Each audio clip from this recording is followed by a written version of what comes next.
یہ خود تو نہیں بن سکتی. یہی نکتہ ہے. آپ کا ذہن فوراً اس کے بنانے والے یا لانے والے کی طرف جائے گا. فلسفے کی دنیا میں اسے دلیل امکان کہتے ہیں. اچھا، آرگیومنٹ فرام کنٹینجنسی. جی، اس کی طاقت اس بات میں ہے کہ یہ سائنس کو چیلنج نہیں کرتی، بلکہ سائنس جہاں ختم ہوتی ہے یہ وہاں سے سوال شروع کرتی ہے. اسے تھوڑا اور آسان کریں گے؟ یہ ممکن الوجود اور واجب الوجود کیا چیز ہے؟ دیکھیے، ممکن الوجود ہر وہ چیز ہے جو وجود میں آنے کے لیے کسی اور کی محتاج ہو، جیسے یہ گیند، یہ میز، آپ، میں، ستارے. یعنی ہر وہ چیز جو خود سے وجود میں نہیں آ سکتی. بالکل. اور مفتی ندوی کا نکتہ یہ تھا کہ پوری کائنات بھی اسی گلابی گیند کی طرح ممکن الوجود ہے. یہ خود اپنی وضاحت نہیں کر سکتی. اور واجب الوجود؟ واجب الوجود وہ ہستی ہے جس کا وجود کسی اور کا محتاج نہ ہو، بلکہ اس کا موجود نہ ہونا ہی ناممکن ہو. وہ ہمیشہ سے ہو اور ہمیشہ رہے. اچھا. تو مفتی ندوی کے مطابق ممکن الوجود چیزوں کا یہ پورا سلسلہ کہیں نہ کہیں تو ختم ہونا چاہیے. یہ ایک ایسی ہستی پر جا کے رکنا چاہیے جو خود کسی کی بنائی ہوئی نہ ہو، ورنہ یہ سلسلہ کبھی شروع نہیں ہو پاتا. صحیح. اور وہ واجب الوجود ہی خدا ہے. یہ تو ایک بہت طاقتور دلیل لگتی ہے، لیکن جاوید اختر نے اس کا جواب کیسے دیا؟ سنا ہے انہوں نے اس کہانی کو ایک بالکل ہی مختلف زاویہ سے دیکھا. جی، اور ان کا جواب بہت ہی دلچسپ تھا. انہوں نے کہا، مجھے حیرت ہے کہ آپ کو ایک چھوٹی سی گلابی گیند پر تو اتنی حیرت ہوئی، لیکن اس پورے جزیرے پر کوئی حیرت نہیں ہوئی جس پر وہ گیند پڑی تھی. واہ! آپ نے جزیرے کے بارے میں کیوں نہیں پوچھا کہ یہ کس نے بنایا؟ یہ تو شطرنج کی چال جیسی بات ہے. انہوں نے سوال کو ہی الٹ دیا. بالکل. ان کا مطلب تھا کہ اگر آپ کائنات کی ایک چھوٹی سی چیز کے لیے خالق مان رہے ہیں تو پوری کائنات کو ہمیشہ سے موجود کیوں نہیں مان سکتے؟ وہ یہ کہہ رہے تھے کہ آپ اپنی مرضی سے ایک جگہ آ کر سوال کرنا کیوں بند کر دیتے ہیں؟ جی، اگر ہر چیز کا کوئی بنانے والا ہے تو پھر خدا کا بنانے والا کون ہے؟ یعنی ہو کریٹڈ دی کریٹر والا سوال. وہی. اور اگر خدا بغیر کسی بنانے والے کے ہو سکتا ہے تو پھر کائنات خود بغیر کسی بنانے والے کے کیوں نہیں ہو سکتی؟ اس طرح انہوں نے ثبوت کا بوجھ واپس مفتی ندوی پر ڈال دیا. تو کیا جاوید اختر کا یہ سوال مفتی صاحب کی دلیل کو پوری طرح سے رد کر دیتا ہے؟ نہیں، پوری طرح سے نہیں. فلسفے میں اسے ٹرٹلز آل دی وے ڈاؤن کا مسئلہ کہتے ہیں. مطلب یہ سلسلہ کبھی ختم نہیں ہوگا. مفتی ندوی جیسے مفکرین کا جواب یہ ہوتا ہے کہ واجب الوجود ہستی کی تعریف ہی یہ ہے کہ وہ غیر مخلوق ہے. یعنی ان کاسٹ. جی، وہ منطقی طور پر ضروری ہے، جبکہ کائنات کی ہر چیز ممکن الوجود ہے، یعنی غیر ضروری. اس لیے کائنات خود وہ آخری حقیقت نہیں ہو سکتی. اچھا، تو منطق اور فلسفے کی ان باتوں کے بعد جاوید اختر بحث کو ایک اور سمت میں لے گئے. جی، ان کا بنیادی اعتراض تھا ایمان کے تصور پر. یہ بحث کا ایک بہت اہم حصہ ہے. بالکل. انہوں نے ایمان یعنی فیتھ اور یقین یعنی بلیف میں ایک واضح فرق قائم کرنے کی کوشش کی. کیسے؟ ان کے مطابق یقین ثبوت پر مبنی ہوتا ہے. جیسے انہوں نے مثال دی کہ ہم سب کو یقین ہے کہ قطب شمالی موجود ہے، حالانکہ ہم میں سے کسی نے اسے دیکھا نہیں ہے. صحیح، کیونکہ ہمارے پاس اس کے شواہد ہیں، ڈیٹا ہے. بالکل. یہ ایک منطقی یقین ہے. جبکہ ایمان کی تعریف وہ یہ کرتے ہیں کہ بغیر کسی ثبوت، دلیل یا منطق کے کسی بات کو آنکھیں بند کر کے مان لینا. انہوں نے کہا کہ جب مذاہب ایمان کا مطالبہ کرتے ہیں تو وہ دراصل یہ تسلیم کر رہے ہوتے ہیں کہ ان کے پاس اپنے دعووں کے لیے کوئی ٹھوس ثبوت نہیں ہے. ایک منٹ، لیکن کیا یہ ایمان کی مطلب ایک منصفانہ تعریف ہے؟ نہیں، بالکل نہیں. اور مفتی ندوی نے اسے فوراً مسترد کر دیا. اچھا. انہوں نے کہا کہ یہ ایمان کی وہ تعریف ہے جو دہریے کرتے ہیں، یہ مذہبی لوگوں کی تعریف نہیں ہے.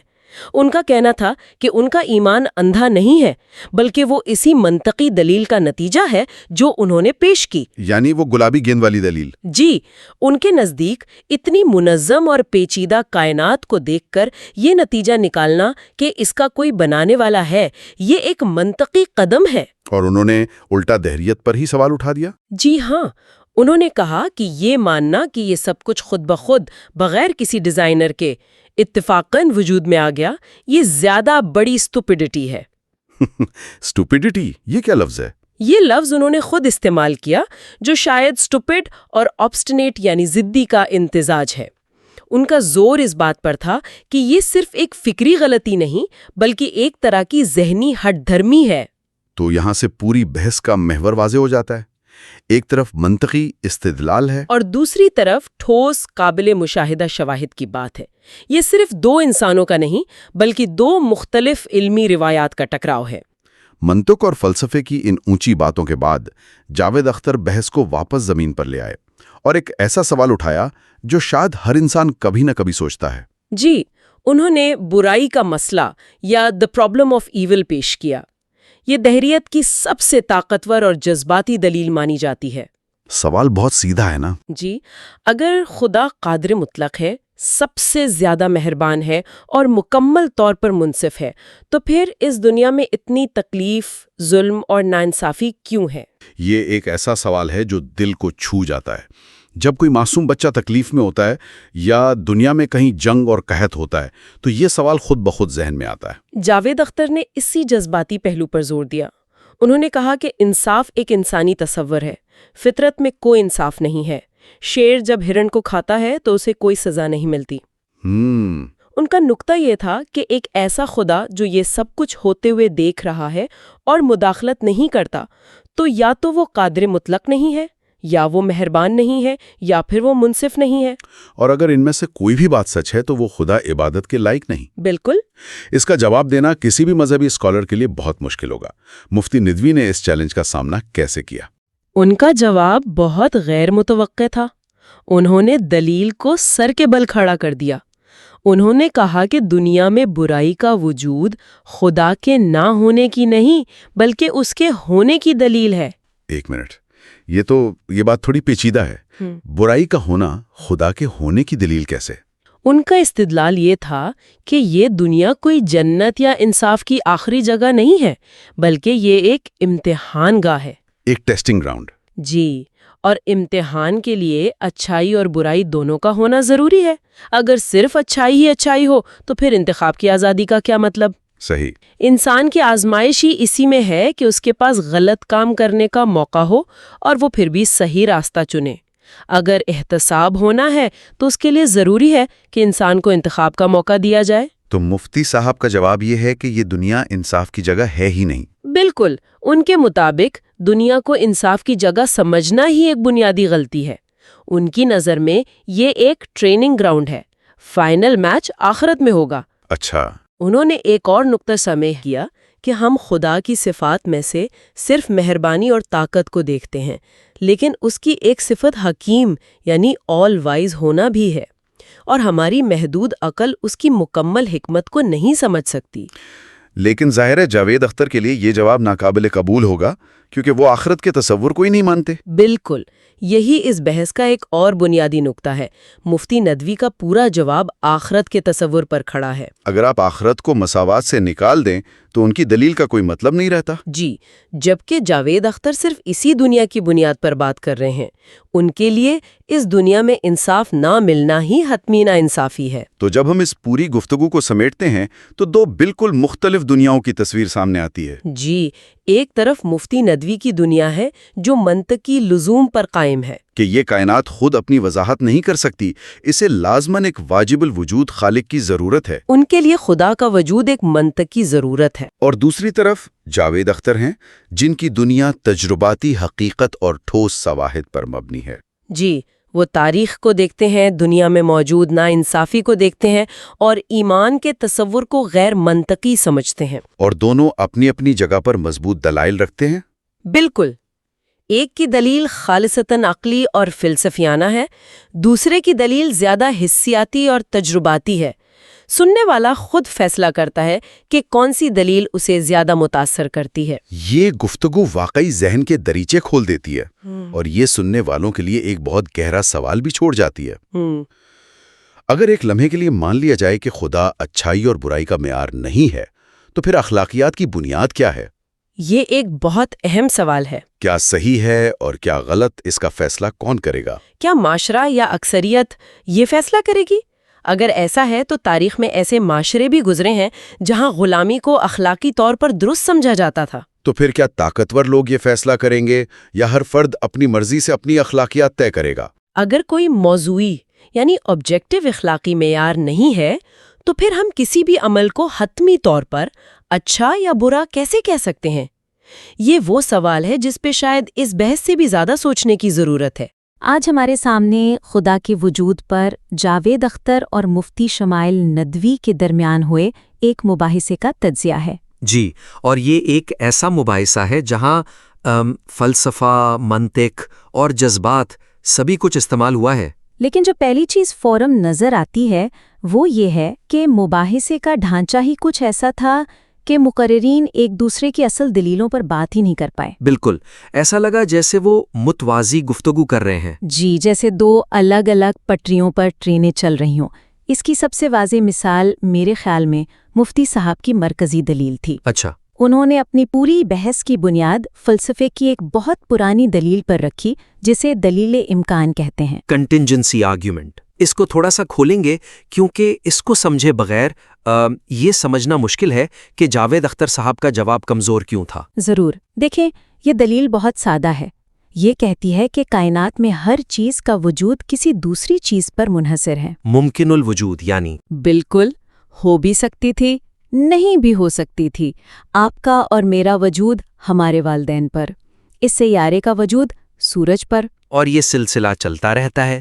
جی، اب اگر ہر چیز کسی اور چیز کی محتاج ہے تو پوری کائنات بھی تو بحیثیت مجموعی کسی دوسری چیز کی محتاج ہوئی نا؟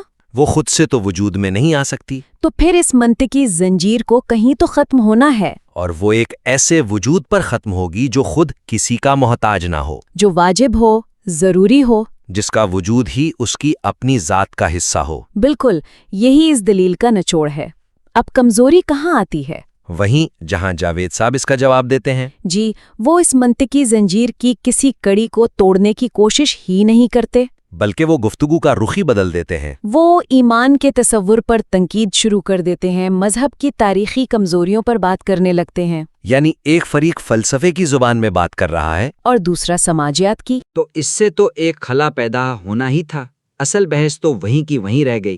لیکن یہاں ایک سوال ہے، کیا ایک مباحثے میں آپ اپنے مخالف کو مجبور کر سکتے ہیں کہ وہ آپ کی بنائی ہوئی پچ پر ہی کھیلے؟ بہت اچھا سوال ہے۔ شاید جاوید صاحب نے جان بوجھ کر اس منطقی بحث سے گریز کیا ہو سکتا ہے، آپ مجبور تو نہیں کر سکتے، لیکن آپ بحث کو ترتیب ایسے دے سکتے ہیں کہ گریز کرنا مشکل ہو جائے۔ اچھا، تو یہاں بہتری کی تجویز یہ ہے کہ ہر مقرر پر یہ لازم ہو کہ وہ اپنی بات کرنے سے پہلے مخالف کی بنیادی دلیل کو یا تو توڑے یا اس سے اتفاق کرے۔ اس کی عملی شکل کیا ہوتی؟ مطلب اگر آپ وہاں ہوتی تو کیا کرتی؟ میں جاوید صاحب سے سیدھا یہ سوال پوچھتی۔ جاوید صاحب، مفتی صاحب کی دلیل کے دو ستون ہیں، ایک کائنات کی ہر شے ممکن ہے، دوسرا ممکنات کا لامتناہی سلسلہ ناممکن ہے۔ آپ ان میں سے کس بات کو مسترد کرتے ہیں؟ واہ! کیا آپ سمجھتے ہیں کہ کائنات کا وجود ضروری ہے، یا یہ کہ چیزیں بغیر کسی سبب کے ہمیشہ سے ایک دوسرے کو پیدا کرتی آ رہی ہیں؟ زبردست! یہ سوال تو انہیں سیدھا منطق کے میدان میں لے آتا ہے۔ بالکل، اب وہ ایمان یا تاریخ کی طرف نہیں جا سکتے، انہیں منطق کا جواب منطق سے دینا پڑے گا۔ صحیح، اور اسی طرح جب ایمان پر بار بار تنقید ہو رہی تھی تو مفتی صاحب شروع میں ہی ایمان کی ایک متفقہ تعریف پر زور دے سکتے تھے۔ وہ کہہ سکتے تھے کہ آگے بڑھنے سے پہلے یہ تو طے کر لے کہ ایمان سے ہماری مراد کیا ہے۔ کیا یہ آنکھیں بند کر کے ماننا ہے یا شواہد کی بنیاد پر ایک عقلی نتیجہ نکالنا ہے؟ اس سے بحث کی بنیاد ہی واضح ہو جاتی۔ تو پہلا سبق یہ ہوا کہ منطقی بنیادوں پر براہ راست ٹکرائے بغیر بحث آگے نہیں بڑھ سکتی۔ بالکل، اور یہ ہمیں دوسرے بڑے مسئلے کی طرف لے جاتا ہے۔ جب منطق کی زمین چھوڑ دی جائے تو پھر جذبات کا میدان ہی بچتا ہے۔ اور اس مباحثے میں یہ برائی کے مسئلے کی صورت میں سامنے آیا، پرابلم آف ایول۔ جی، اور اس مسئلے کا جذباتی وزن اتنا زیادہ ہے کہ یہ بحث کو وجود کے سوال سے ہٹا کر کردار کے اخلاقی سوال کی طرف لے جاتا ہے۔ اور نتیجہ ایک فکری تعطل۔ بالکل، یہ چیز سب سے زیادہ تب نظر آئی جب غزہ کا ذکر ہوا۔ جی، وہاں بات ایک دائرے میں گھومنے لگی۔ جاوید صاحب کا موقف بہت طاقتور تھا جذباتی طور پر، کہ ایک ایسا خدا جو معصوم بچوں کو تکلیف میں دیکھے اور کچھ نہ کرے وہ عبادت کے لائق کیسے ہو سکتا ہے؟ اور یہ سوال اخلاقی ہے، منطقی نہیں۔ اور اس کے جواب میں مفتی صاحب کا جواب بھی اپنی جگہ پر تھا، اعلیٰ خدائی حکمت، امتحان، آزاد مرضی۔ لیکن کمزوری یہ ہے کہ یہ دونوں موقف ایک دوسرے سے ٹکراتے ہی نہیں۔ جی، یہ دو مختلف سوالوں کے جواب ہیں۔ جاوید صاحب پوچھ رہے ہیں خدا اچھا کیوں نہیں ہے، جبکہ بحث کا اصل سوال تھا کیا خدا موجود ہے؟ اور اس سے اصل سوال تو وہیں کا وہیں رہ گیا۔ اور یہ ایک ایسا جذباتی تعطل ہے جہاں سے نکلنا تقریباً ناممکن ہو جاتا ہے، اور بات ہی نہ کی جائے۔ نہیں، اسے نظر انداز تو نہیں کر سکتے۔ حل یہ ہے کہ بحث میں شعوری طور پر وجود کے سوال کو صفات کے سوال سے الگ رکھا جائے۔ اچھا، یعنی ایگزسٹنس اور ایٹریبیوٹس کو الگ الگ ڈیل کیا جائے۔ جی، یہ ایک طریقہ کار کا اصول ہے۔ پہلے یہ تو ثابت ہو کہ کوئی خالق ہے، پھر اس کی فطرت اور کردار پر بحث کی جائے۔ لیکن کیا یہ ایک غیر فطری تقسیم نہیں ہے؟ ایک عام آدمی جب خدا کے بارے میں سوچتا ہے تو وہ اس کی صفات کے بارے میں ہی سوچتا ہے، رحم، انصاف۔ یہ بہت اہم نکتہ ہے، اور جواب یہ ہے کہ یہ تقسیم سوچ کو واضح کرنے کے لیے ہے، الجھانے کے لیے نہیں۔ ایک فکری آلے کے طور پر۔ بالکل، آپ گھر کی بنیاد رکھے بغیر اس کے رنگ روغن پر بحث کیسے کر سکتے ہیں؟ اگر کوئی گھر کے وجود کا ہی منکر ہو تو دیواروں کا رنگ کیا ہو، یہ بحث تو بے معنی ہے۔ تو آپ کہہ رہی ہیں کہ بحث کو مرحلہ وار آگے بڑھانا چاہیے، پہلے بنیاد پھر عمارت۔ جی، مثال کے طور پر جب غزہ کا ذکر آیا اور بحث جذباتی ہوئی، ہاں، تو وہاں یہ کہا جا سکتا تھا جاوید صاحب آپ کا سوال بہت اہم ہے، لیکن ایک لمحے کے لیے خالق کے صفات کو ایک طرف رکھتے ہیں کہ وہ مہربان ہے یا نہیں۔ پہلے یہ بتائیں کیا منطق کسی سبب اول یعنی فرسٹ کاز کے وجود کو لازم قرار دیتی ہے، چاہے ہم اسے اچھا سمجھیں یا برا؟ یہ سوال تو بحث کی پوری سمتی بدل دیتا ہے۔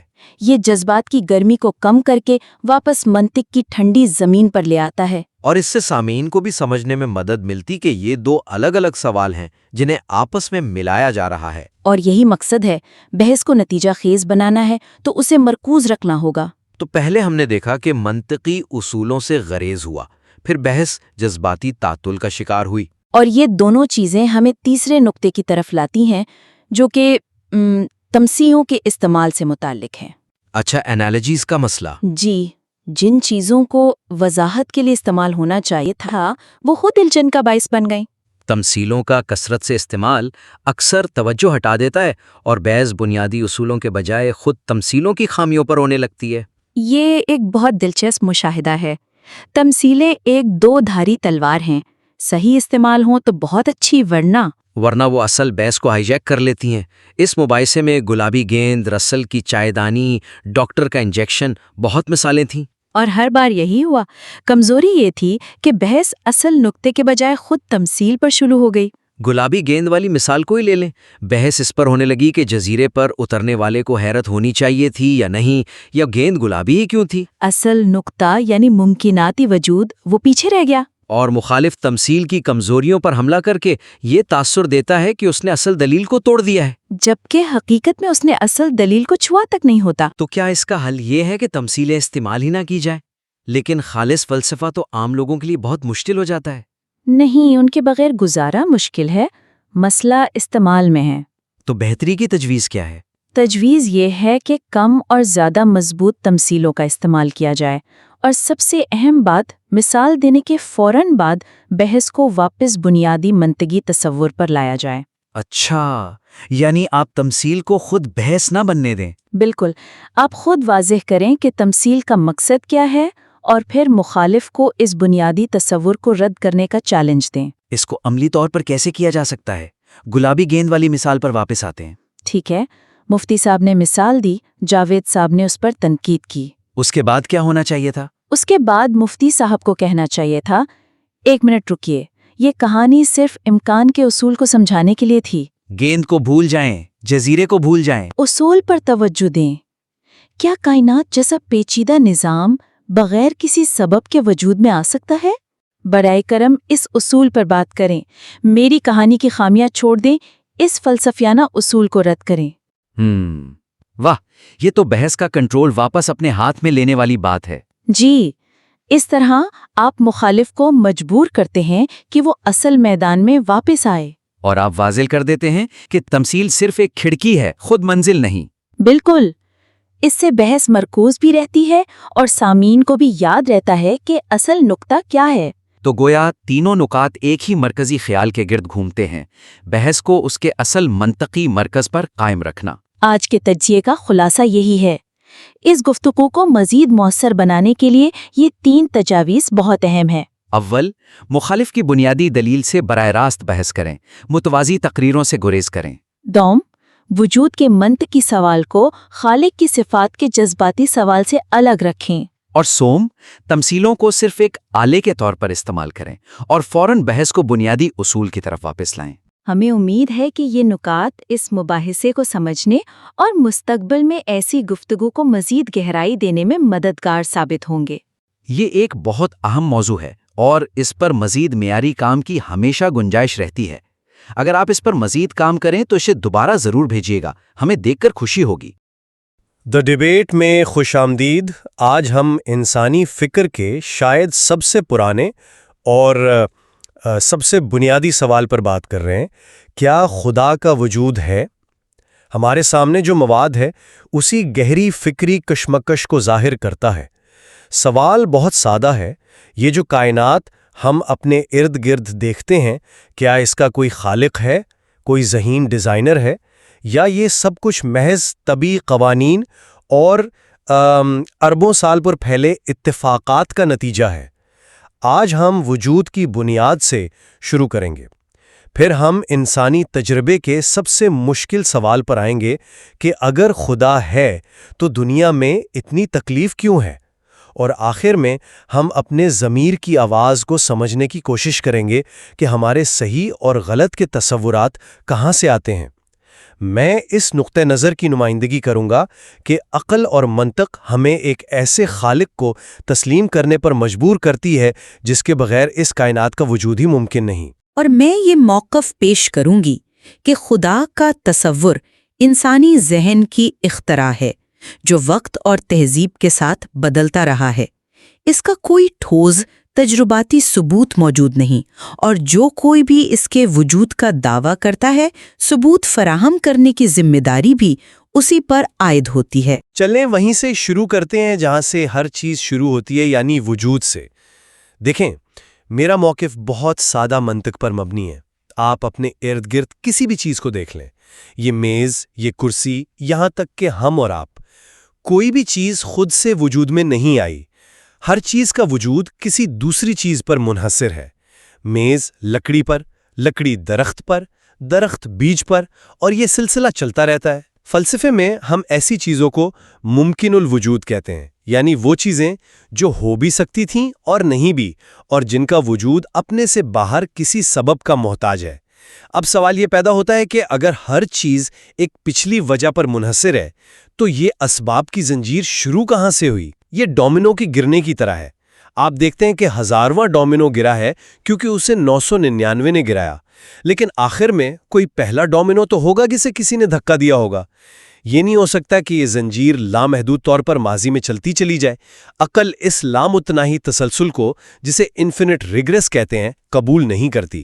منطق کا تقاضا ہے کہیں نہ کہیں ایک پہلا سبب، ایک غیر مسبب ضرور ہو، کوئی ایسی ہستی جو خود کسی کی محتاج نہ ہو، جو اپنے وجود کے لیے خود کافی ہو۔ فلسفے میں اسی کو واجب الوجود یعنی نیسیسری بینگ کہتے ہیں، اور یہی تصور خدا کی بنیاد ہے۔ یہ ڈومینو والی مثال دلچسپ ہے، لیکن میں اس مسئلے کو ایک بالکل مختلف زاویے سے دیکھتی ہوں۔ آپ ایک تجریدی منطقی دلیل پیش کر رہی ہیں، جبکہ میں انسانی تاریخ کو دیکھتی ہوں۔ خدا کا تصور کوئی آفاقی حقیقت نہیں ہے جو ہمیشہ سے ایک جیسا رہا ہو۔ یہ تو ہر تہذیب اور ہر دور میں بدلتا رہا ہے۔ قدیم یونانیوں کے زیوس اور اپولو تھے، رومیوں کے جوپیٹر اور مارس تھے، مصریوں کے را اور آئسس تھے۔ ان تہذیبوں کے بڑے بڑے ذہین لوگ، فلسفی اور سائنسدان ان دیوتاؤں پر پختہ یقین رکھتے تھے۔ آج ہم ان کو محض کہانیاں سمجھتے ہیں۔ اس سے کیا ظاہر ہوتا ہے؟ یہی کہ خدا کا تصور انسانی ضروریات، خوف اور سماج کی پیداوار ہے۔ دوسری بات، آپ منطق کی بات کرتے ہیں، لیکن مذہب کا بنیادی مطالبہ تو ایمان کا ہوتا ہے۔ ایمان کا مطلب ہے کسی چیز کو بغیر ثبوت کے مان لینا۔ یہ عقل اور منطق کی ضد ہے۔ مشہور فلسفر برٹرنڈ رسل نے اس کی ایک بہترین مثال دی تھی۔ وہ کہتے ہیں کہ اگر میں دعویٰ کروں کہ نظام شمسی میں زمین اور مریخ کے درمیان چائے کی ایک کیتلی گردش کر رہی ہے جو اتنی چھوٹی ہے کہ کسی دوربین سے نظر نہیں آ سکتی، تو کیا آپ میری بات مان لیں گے؟ اور اگر آپ نہیں مانیں گے تو کیا مجھ پر لازم نہیں کہ میں اس کا ثبوت دوں؟ یا یہ آپ کی ذمہ داری ہے کہ آپ ثابت کریں کہ ایسی کوئی کیتلی نہیں ہے؟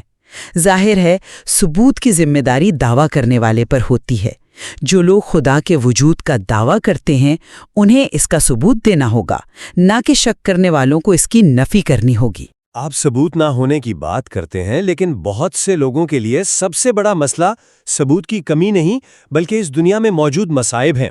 وہ کہتے ہیں کہ اگر ایک مہربان اور ہر چیز پر قادر خدا موجود ہے تو پھر یہ سب کچھ کیوں ہو رہا ہے؟ آپ اس تضاد کو کیسے دیکھتی ہیں؟ بالکل، میرے خیال میں یہ دہریت کے حق میں سب سے طاقتور دلیل ہے۔ اگر آپ ایک ایسے خدا پر یقین رکھتے ہیں جو قادر مطلق بھی ہے، یعنی سب کچھ کر سکتا ہے، اور رحیم بھی ہے، یعنی بے حد مہربان ہے، تو پھر اس دنیا میں موجود بے پناہ تکلیف اور ظلم کی کیا وضاحت ہے؟ میں صرف جنگوں یا انسانوں کے کیے گئے ظلم کی بات نہیں کر رہی، جیسے غزہ میں معصوم بچوں پر بمباری ہو رہی ہے۔ میں قدرتی آفات کی بات کر رہی ہوں۔ ایک زلزلہ آتا ہے اور ہزاروں بے گناہ لوگ، بچے، بوڑھے، عورتیں ملبے تلے دب کر مر جاتے ہیں۔ ایک 3 سال کی بچی کو کینسر ہو جاتا ہے اور وہ مہینوں تڑپ تڑپ کر جان دے دیتی ہے۔ اس میں اس بچی کا یا کسی اور انسان کا کیا قصور تھا؟ اگر خدا موجود ہے اور یہ سب روک سکتا ہے لیکن نہیں روکتا تو وہ مہربان کیسے ہوا؟ اور اگر وہ روکنا چاہتا ہے لیکن روک نہیں سکتا تو وہ قادر مطلق کیسے ہوا؟ یہ کہنا کہ یہ سب آزمائش ہے مجھے سب سے زیادہ غیر منطقی لگتا ہے۔ اس 3 سال کی بچی کا کیا امتحان لیا جا رہا تھا؟ یہ دلیل میری سمجھ سے بالکل باہر ہے۔ غزہ میں ایک بچے کی تکلیف دیکھ کر یا کینسر میں مبتلا کسی معصوم کو دیکھ کر یہ سوال اٹھانا بالکل فطری ہے، اور ایمانداری کی بات ہے کہ یہ سب سے مشکل سوال ہے۔ اگر ہم اس تکلیف کو سنجیدگی سے نہیں لیتے تو یہ بحث بے معنی ہے۔ لیکن کیا اس کا واحد لازمی نتیجہ یہی ہے کہ خدا کا وجود نہیں، یا یہ بھی ممکن ہے کہ ہمارا فہم محدود ہو؟ دیکھیں، جہاں تک انسانی ظلم کا تعلق ہے، جیسے جنگیں، تو اس کی وضاحت آزاد مرضی کے تصور سے کی جاتی ہے۔ خدا نے انسان کو صحیح اور غلط کا انتخاب کرنے کی آزادی دی ہے۔ اگر وہ ہر غلط کام پر مداخلت کر کے کسی کو روک دے تو اس آزادی کا تصور ہی ختم ہو جاتا ہے اور انسان ایک روبوٹ بن کر رہ جاتا ہے۔ زیادہ تر برائیاں اسی آزاد مرضی کے غلط استعمال کا نتیجہ ہیں۔ رہی بات قدرتی آفات اور بیماریوں کی، تو وہاں معاملہ زیادہ پیچیدہ ہے۔ ایک نظریہ یہ ہے کہ یہ دنیا آرام کی جگہ نہیں بلکہ ایک امتحان گاہ ہے، اور امتحان کے لیے سختی اور آسانی دونوں کا ہونا ضروری ہے۔ خدا کی صفات میں صرف مہربانی ہی نہیں بلکہ حکمت بھی شامل ہے۔ ہو سکتا ہے کہ ان تکالیف میں کوئی ایسی حکمت پوشیدہ ہو جسے ہم اپنی محدود عقل سے سمجھنے سے قاصر ہیں۔ دیکھیں، یہ آزاد مرضی والی دلیل مجھے ہمیشہ پریشان کرتی ہے۔ ایک طرف تو یہ منطقی لگتی ہے، لیکن جب آپ اسے کسی قدرتی آفت پر لاگو کرتی ہیں، زلزلہ، سونامی، جہاں انسان کا کوئی عمل دخل نہیں، تو یہ دلیل بالکل بیکار ہو جاتی ہے۔ وہاں کون سی آزاد مرضی کام کر رہی تھی؟ اور جہاں تک حکمت یا خدا کے پراسرار طریقوں کی بات ہے تو معاف کیجیے گا، یہ کوئی جواب نہیں ہے، یہ تو سوال سے بھاگنے کا ایک طریقہ ہے۔ جب آپ کے پاس کسی چیز کی منطقی وضاحت نہیں ہوتی تو آپ کہہ دیتے ہیں کہ اس میں کوئی پوشیدہ حکمت ہے۔ یہ فکری دیانتداری نہیں ہے، یہ تو کسی بھی مشکل سوال کو بغیر جواب دی ختم کرنے کا ایک آسان نسخہ ہے۔ اگر کوئی چیز سمجھ نہیں آ رہی تو یہ مان لینا چاہیے کہ ہم نہیں جانتے، نہ کہ ایک غیر مری حکمت کا مفروضہ گڑھ لیا جائے۔ اور مشکل مسئلے سے واپس منطق کی طرف آتے ہیں۔ آپ نے ثبوت کی نوعیت پر بات کی تھی۔ میرے نزدیک میری پہلی دلیل یعنی کائنات کا ممکن الوجود ہونا اور اس کے لیے ایک واجب الوجود کی منطقی ضرورت خدا کے وجود کا ایک ٹھوس عقلی ثبوت ہے۔ یہ کوئی مذہبی صحیفے کی بات نہیں، یہ خالص فلسفہ اور منطق ہے۔ لامتناہی تسلسل کے مغالطے سے بچنے کے لیے ایک نقطۂ آغاز کو ماننا عقلی طور پر ضروری ہے۔ آپ اس منطقی ضرورت کا کیا جواب دیں گی؟ ٹھیک ہے، میں واجب الوجود کی منطق کی ساخت کو سمجھتی ہوں، لیکن یہ ایک بہت صاف ستھرا تجریدی تصور ہے۔ حقیقی دنیا جو پیچیدہ اور بے ترتیب ہے اس میں یہ کیسے فٹ ہوتا ہے؟ یہ دلیل ہمیں ایک فلسفیانہ تصور تو دیتی ہے، لیکن کیا یہ واقعی اس خدا کی طرف اشارہ کرتی ہے جس کی مذاہب بات کرتے ہیں؟ ایک ذاتی، مہربان، دعائیں سننے والا خدا؟ اس سے بھی بڑا مسئلہ یہ ہے کہ یہ دلیل خود اپنے آپ کو شکست دیتی ہے۔ آپ کہتے ہیں کہ ہر پیچیدہ چیز کا کوئی بنانے والا ہونا چاہیے، کائنات بہت پیچیدہ ہے اس لیے اس کا کوئی خالق ہونا چاہیے۔ بہت خوب، لیکن اگر ایسا ہے تو وہ خالق تو خود کائنات سے بھی کہیں زیادہ پیچیدہ، ذہین اور طاقتور ہوگا، ہے نا؟ تو پھر وہ کیسے بغیر کسی خالق کے موجود ہے؟ اسے کس نے بنایا؟ آپ کائنات پر آ کے سوال اٹھاتے ہیں لیکن خدا پر آ کے رک جاتے ہیں۔ یہ تو منطقی تسلسل کو توڑنا ہے، جسے فلسفے میں اسپیشل پلیڈنگ کہتے ہیں، یعنی اپنے موقف کے لیے بغیر کسی وجہ کے ایک استثناء قائم کر لینا۔ علم کا تقاضا تو یہ ہے کہ جہاں ثبوت نہ ہو وہاں ہم نہیں جانتے تسلیم کیا جائے، نہ کہ ایک غیر ثابت شدہ جواب کو حتمی مان لیا جائے۔ نہیں، میں خدا پر آ کر رک نہیں جاتا بلکہ منطق کے اصول پر رکتا ہوں۔ یہاں اسپیشل پلیڈنگ کا معاملہ نہیں ہے۔ واجب الوجود کی تعریف ہی یہ ہے کہ وہ غیر مسبب ہے، اس کا کوئی سبب نہیں، اس کا وجود کسی دوسرے کا محتاج نہیں، وہ قائم بذات ہے۔ اگر اس کا بھی کوئی سبب ہو تو وہ واجب نہ رہا، ممکن ہو گیا، اور پھر وہی لامتناہی تسلسل کا مغالطہ شروع ہو جائے گا جس سے بچنے کے لیے ہم نے یہ بحث شروع کی تھی۔ منطق کا تقاضا ہے کہ اسباب کی زنجیر کہیں تو ختم ہو، وہ آخری سرا جس کا کوئی سرا نہ ہو وہی واجب الوجود ہے۔ جہاں تک کائنات کے ہمیشہ سے ہونے کی بات ہے تو جدید سائنس، خاص طور پر بگ بینگ تھیوری، یہی بتاتی ہے کہ کائنات زمان و مکان سمیت ایک خاص نقطے سے شروع ہوئی۔ جو چیز زمان و مکان کی پابند ہو وہ ازلی نہیں ہو سکتی، اس لیے منطقی طور پر کائنات خود واجب الوجود نہیں ہو سکتی۔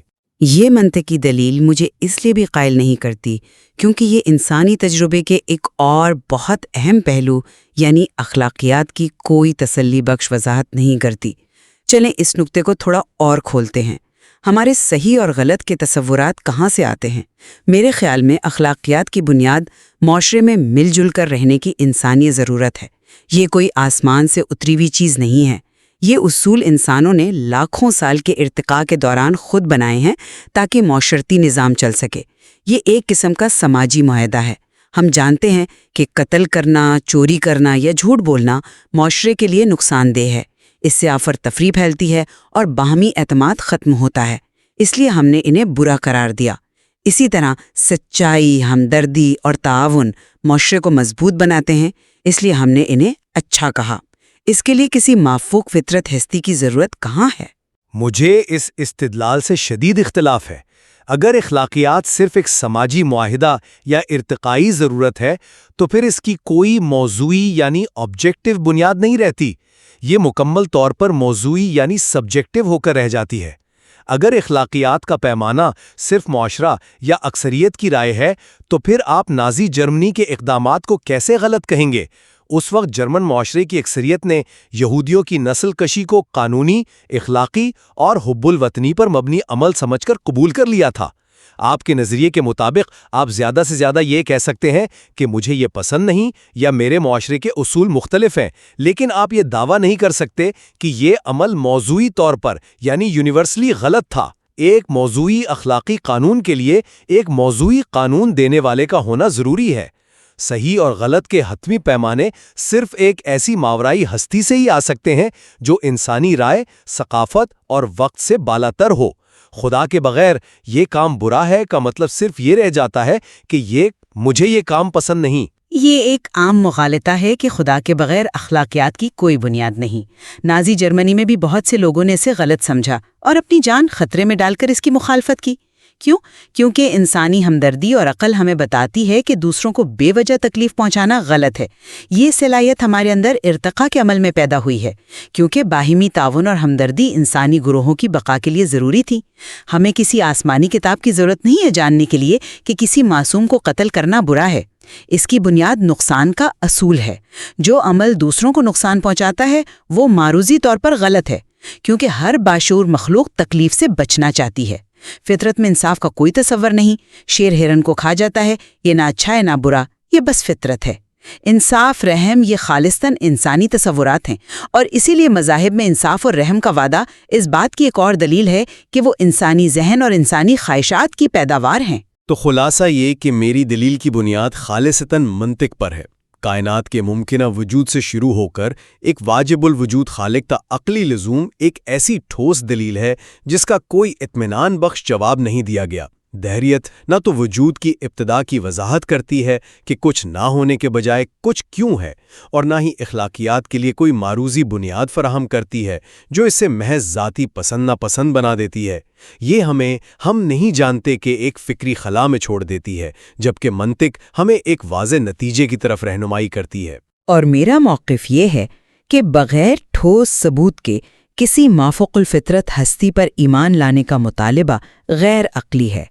ایک قادر مطلق اور مہربان خدا کے تصور اور اس دنیا میں موجود بے پناہ تکالیف کے درمیان ایک ناقابل حل تضاد ہے۔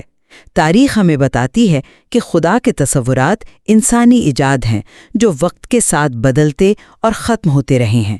فکری دیانتداری کا تقاضا یہی ہے کہ جہاں ہمارے پاس ثبوت نہ ہو وہاں ہم اپنی لا علمی کو تسلیم کریں، بجائے اس کے کہ ہم کائنات سے بھی زیادہ پیچیدہ ایک خالق کا تصور گھڑ لیں اور پھر یہ کہیں کہ اس پر مزید سوال نہیں اٹھایا جا سکتا۔